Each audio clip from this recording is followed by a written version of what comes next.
Olá, empreendedor! Olá, empreendedora! Eu sou a Paula Freire, da Rede Insight. Estou nesse vídeo com o meu parceiro Davi Andrade.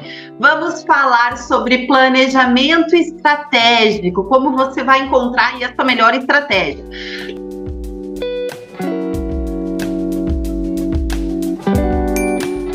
Lembrando que se você ainda não assistiu o vídeo 1 e o vídeo 2, volta lá, porque a gente vai resgatar vários pontos. Então, no vídeo 1 de planejamento, a gente falou assim, por onde começar.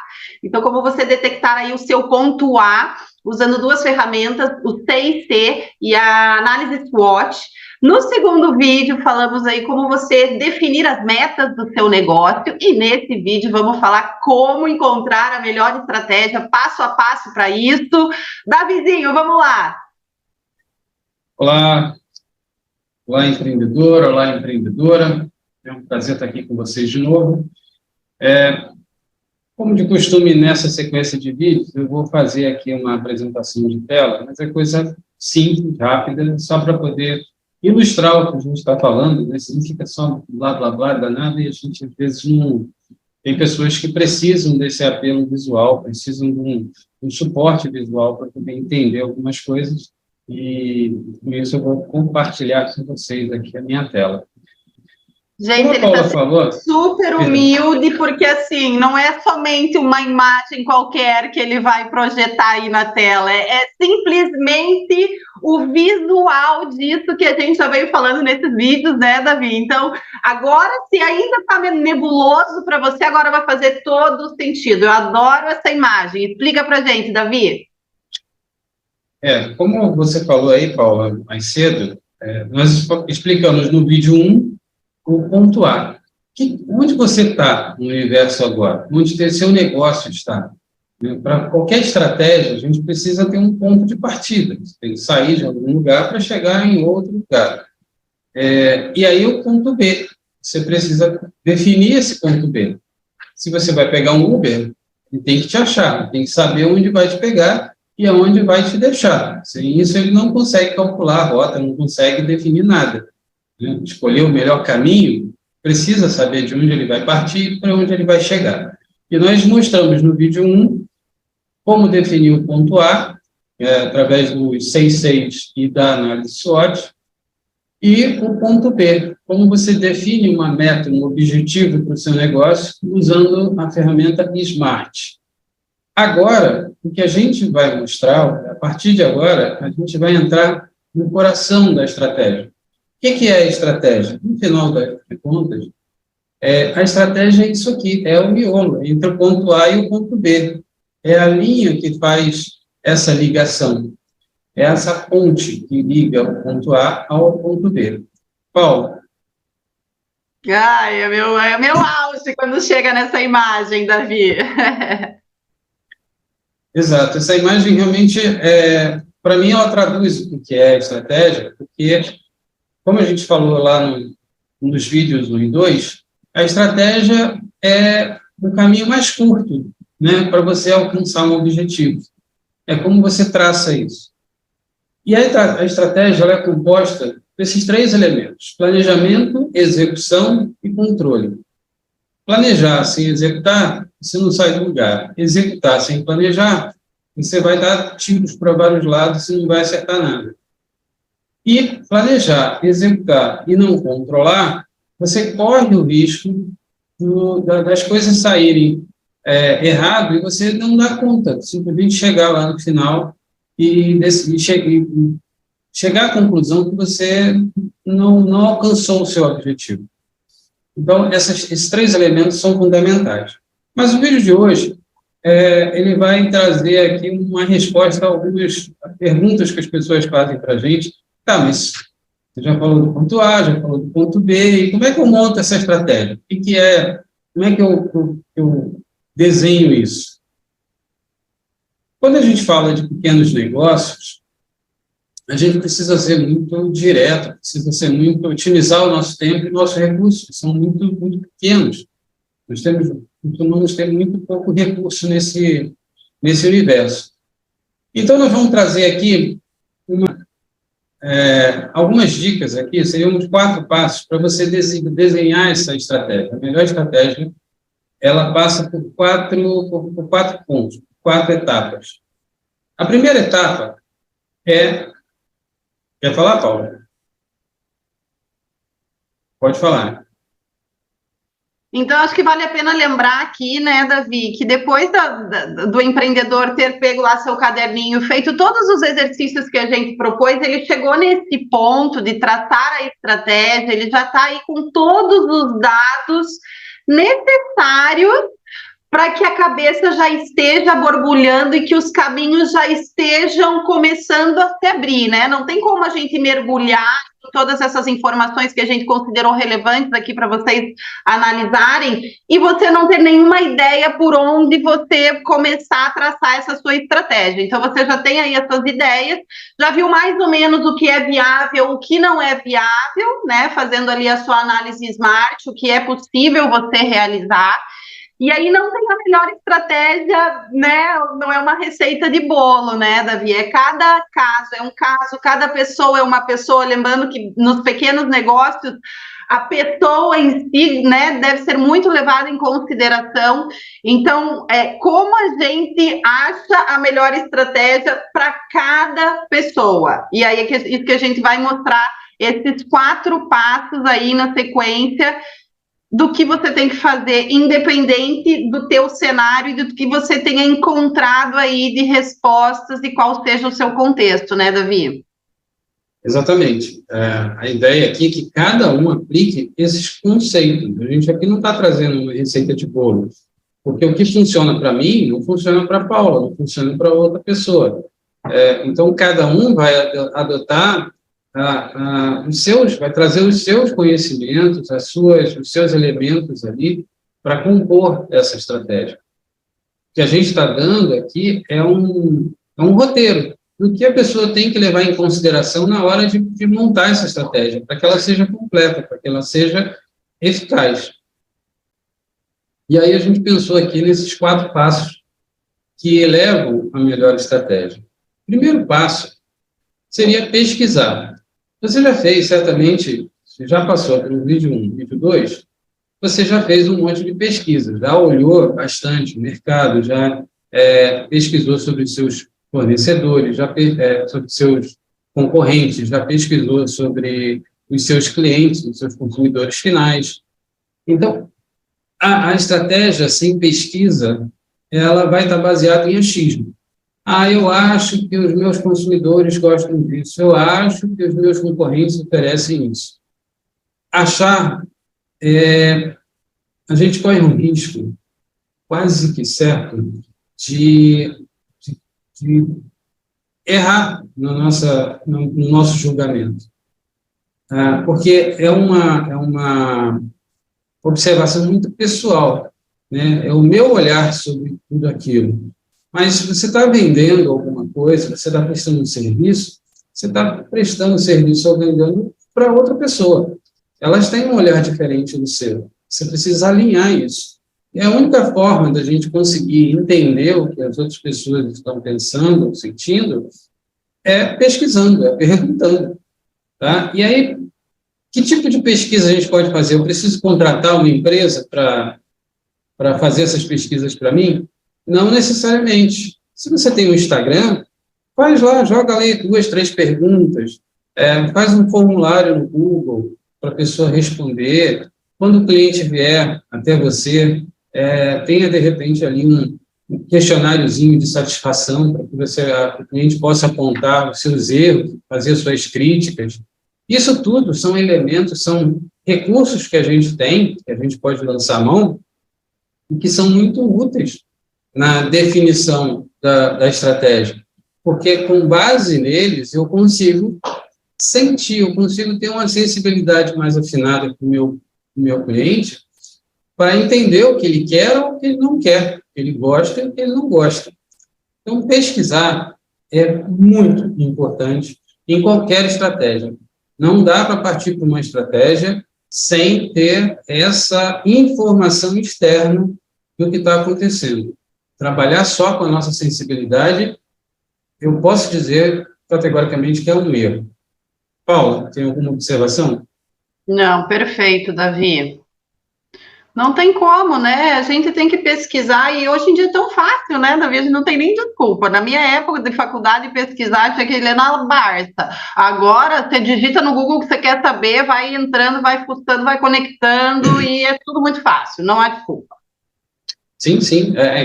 Inclusive tem isso, né? Você tem recursos, tem a forma de pesquisar para o seu cliente fazendo perguntas e tem pesquisas já prontas para você em relação a, por exemplo, a segmentação da sua região, talvez, o grau de escolaridade, a renda, como se move, como está separada a população, isso tudo já está mapeado de alguma forma. Você já tem como trabalhar esses dados. E aí, outros dados você pode ir buscar também. Vamos para o segundo, que é segmentar. Com todos esses dados na mão, a gente precisa separar. Vamos botar as coisas em escalinhos separados, né? Segmentar, porque se eu atendo a vários tipos de clientes, eu preciso separar esses clientes para entender quais são as propostas de valor para cada cliente. Eu preciso saber que tipo de atendimento eu dou para um, para outro. Então, eu preciso segmentar as informações. Eu tenho concorrentes também de diferentes níveis. Eu tenho grandes concorrentes, tenho pequenos concorrentes. Eu preciso segmentar, separar essas informações. Segmentar é compartimentar todas essas informações para que você possa trabalhar de forma mais otimizada. Se a gente tem muita informação aglutinada, você não tem muito o que fazer ali. Na hora que você começa a separar, as coisas começam a ficar mais fáceis de ser visualizadas. É como eu faço, para mim, a imagem mental que eu tenho de segmentar é aquela máquina de contar moedas, né? Ela tem ali cada tubinho com um tamanho diferente, à medida que as moedas vão caindo, elas vão sendo separadas por tamanho. Então, com isso, eu consigo contar cada grupo de moedas separadamente. Se eu tiver que contar moedas de 10, de 5, de 1, fazer essa conta fica muito mais lenta do que eu pegar um grupo de moedas de 50 centavos, eu vejo quantas tem e rapidamente eu chego a uma conclusão. Então, para mim, segmentar, me vem logo na cabeça a imagem daquela máquina de contar moedas, e é isso que a gente tem que fazer com os dados que a gente tem na mão. Paula, você está muda aí. Show. Nada mais a declarar depois dessa imagem mental da Vila Cro. Bom, vamos para a próxima, então. Posicionar. Posicionamento, tá, para alguns, é o mesmo que diferenciação. Tá? Se posicionar no mercado é saber, olhando para o ponto B, que você criou lá usando a Smart, você tem a ideia de como você quer se posicionar nesse mercado. Como você quer ser visto por seu cliente. Posicionamento é como o cliente te enxerga, ele te coloca como uma referência dele. Eu sou referência de quê? Eu sou referência em conserto de roupas, eu sou referência em salgadinhos, né, deliciosos, eu sou referência em mentoria para aquela pessoa, para aquele público que eu estou atendendo. É como você passa a ser uma referência para ela e como você quer ser visto. Então, se posicionar, definir uma imagem do seu negócio é muito importante, porque sem isso, você vai ser mais um, você não vai conseguir se destacar na multidão. Quando as pessoas falam, vamos pensar aqui em marcas conhecidas, agora eu vejo, eu ouço pouco, mas há alguns anos atrás, quando eu era mais novo, você falava Bombril, palha de aço, não tinha...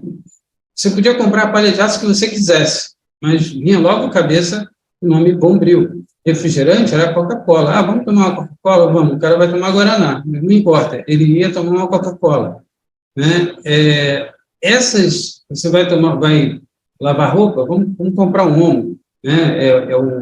Era referência para sabão em pó. Então, essas marcas, elas conseguiram, lógico, a custo de muita propaganda e tudo mais, mas elas passaram a ser quase que um sinônimo para aquele objeto, ou para aquele produto que você iria usar. E a gente tem que colocar o nosso negócio achar esse alinhamento, definir como eu quero ser visto. Às vezes tem empresas, tem negócios que querem fazer várias coisas. Vamos pegar aqui, por exemplo, um salão de beleza. No salão de beleza, você faz cabelo, você faz unha, tem estética, tem uma série de coisas. Mas aonde ele se destaca? É na unha? É no cabelo? Pode ser o conjunto, né, de tudo isso. Como ele quer ser visto?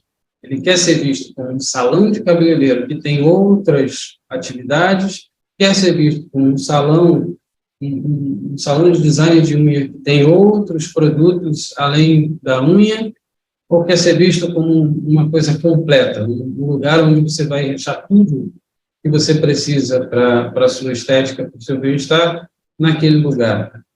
É esse posicionamento que você precisa definir, porque senão o público fica na dúvida. Quando ele pensa naquele produto, ele não te encontra na mente dele, ele não vai conseguir linkar o seu nome àquele produto.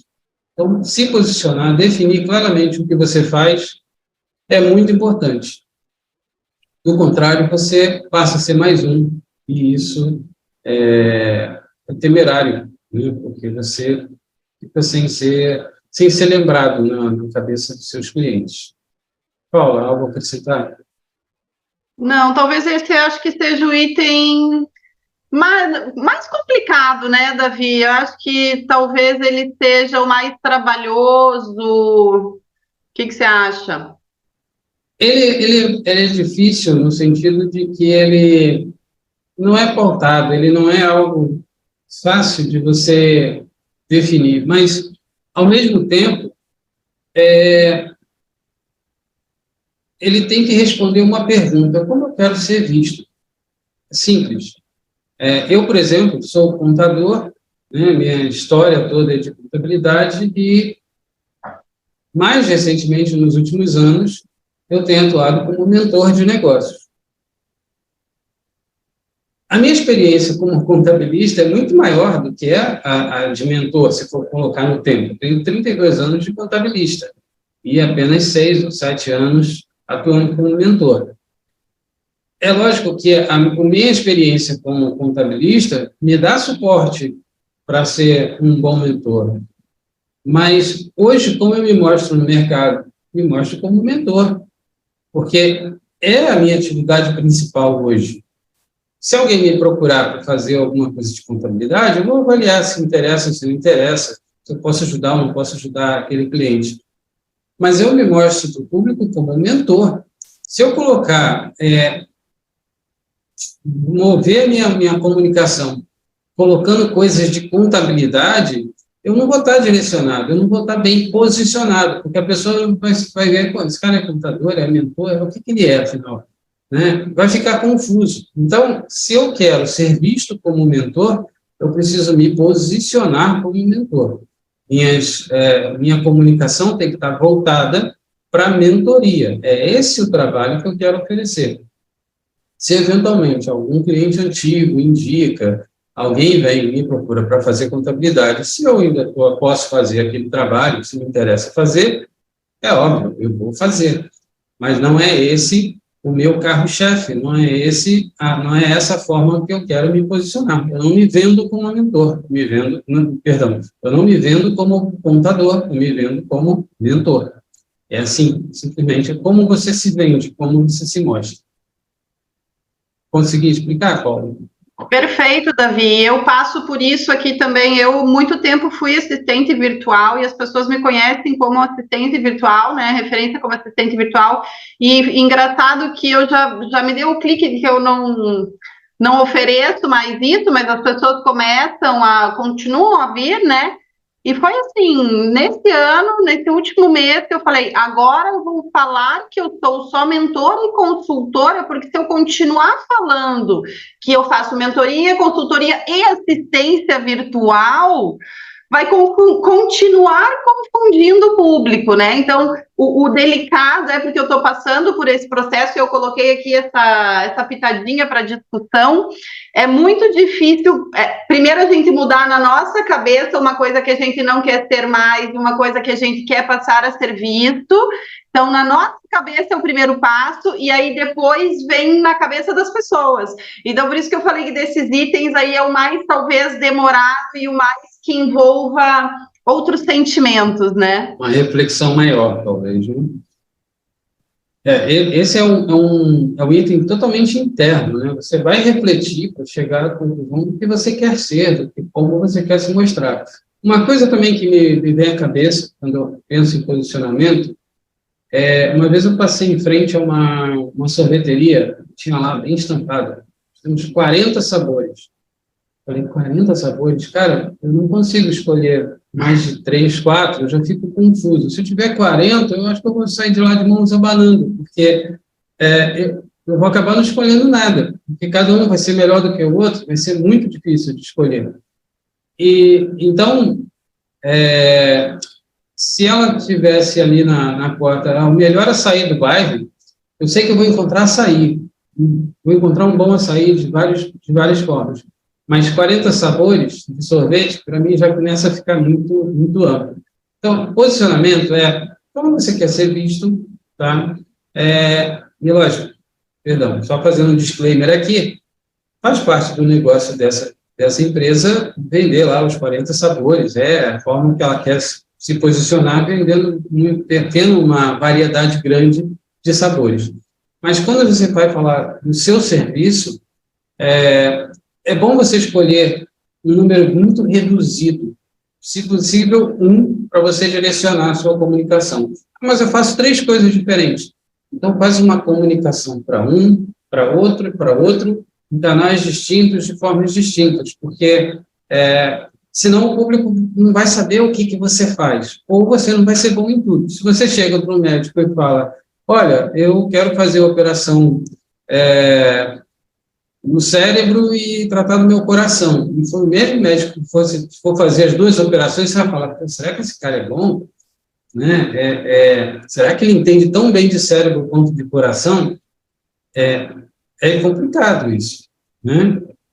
A gente vai ficar receoso. Agora, se o cara é especialista em cérebro e tem outro especialista em coração, você muito provavelmente vai ficar mais tranquilo de ser cuidado em cada um desses profissionais.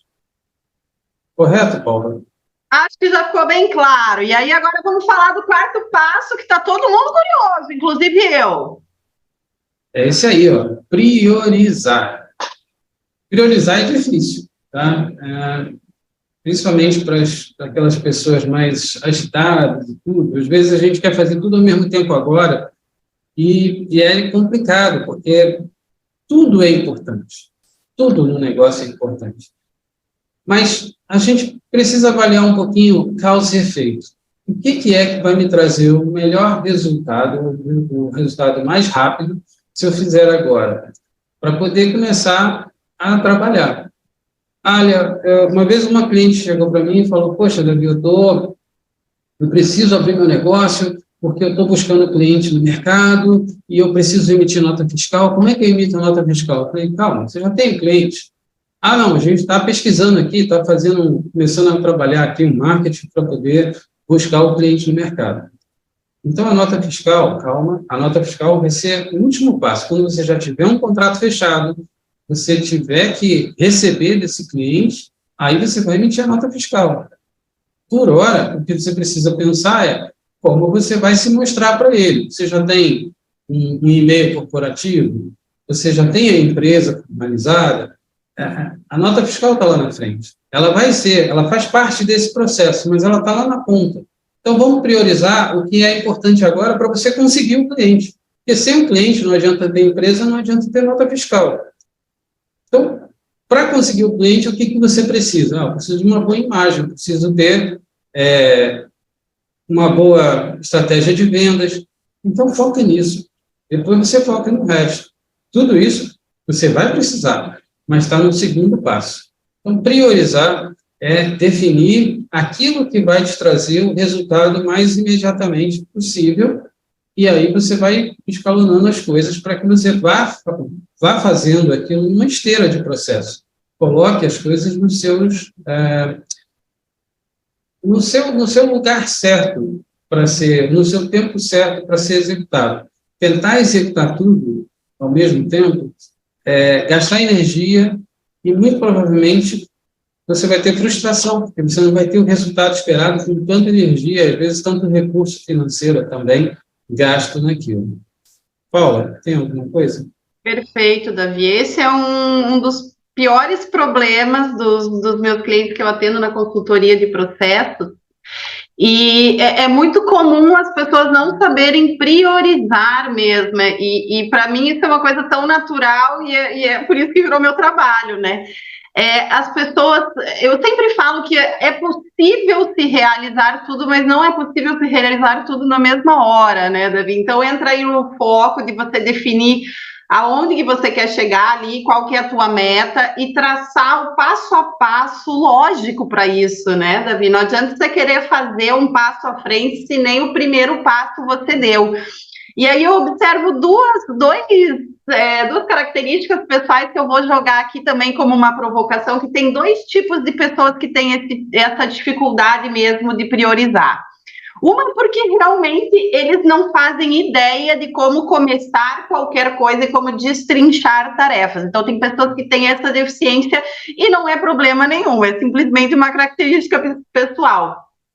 Mas outra coisa que eu observo, e aqui vai a minha provocação, que muitas pessoas começam com o passo lá na frente, antes de dar o primeiro passo, por até medo, sabe, Davi, da coisa acontecer. Então é uma forma de, às vezes, autossabotagem, de viver correndo atrás do rabo e falar assim, não, eu estou fazendo alguma coisa, mas não adianta você estar fazendo uma coisa no momento que não é para fazer, porque dá na mesma de não fazer nada, ou até pior, né, Davi, porque gera retrabalho, quando você chega lá tem que refazer porque a coisa não é daquele jeito. Então aqui o exercício, e a gente vai fazer um vídeo sobre isso, é o 5º vídeo desse nosso combo aí de planejamento estratégico, como você priorizar e como você dividir, desmembrar aí essas metas em pequenas atividades, para você saber que tem que fazer o passo a passo, não adianta você começar agindo que nem louco, sem ter aquilo ali listado. Na cabeça eu acho muito difícil, eu gosto realmente de fazer o passo a passo, o que precisa fazer, com quem tem que falar, e seguir como se fosse um roteirinho, né, Davi? Porque não adianta sair aí, vou fazer, vou priorizar, porque é isso que eu tenho que fazer. E aí? Por onde começar, né? Exato. Eu me lembro, isso no meu tempo ainda, eu ainda trabalhava em CLT, né, quando trabalhava um contrato de CLT, isso na década de 90. Naquela época, as máquinas, né, os computadores, eles estavam evoluindo muito rápido. Né? Você tinha o XP 386, depois passou para 486, depois veio o Pentium, e começaram a ter uma série de evoluções muito rápidas nas máquinas. Hoje em dia, você ainda consegue ficar alguns anos com o mesmo computador, né? Às vezes faz um upgrade aqui, outro ali, e você consegue ficar bem com a sua máquina, sem precisar trocar.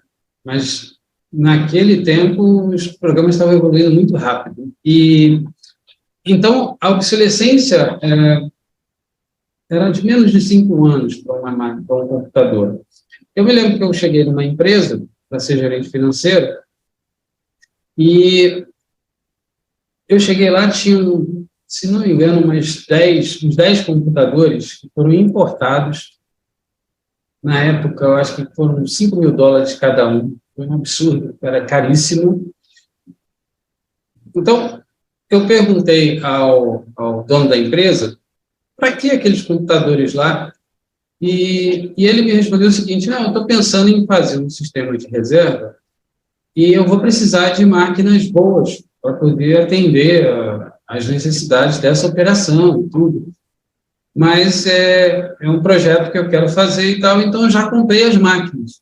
Falei, tá, mas você comprou as máquinas antes de ter, de fato, o programa montado, todo o processo montado, a equipe, saber os contratos, né, necessários para implementar esse sistema de reserva.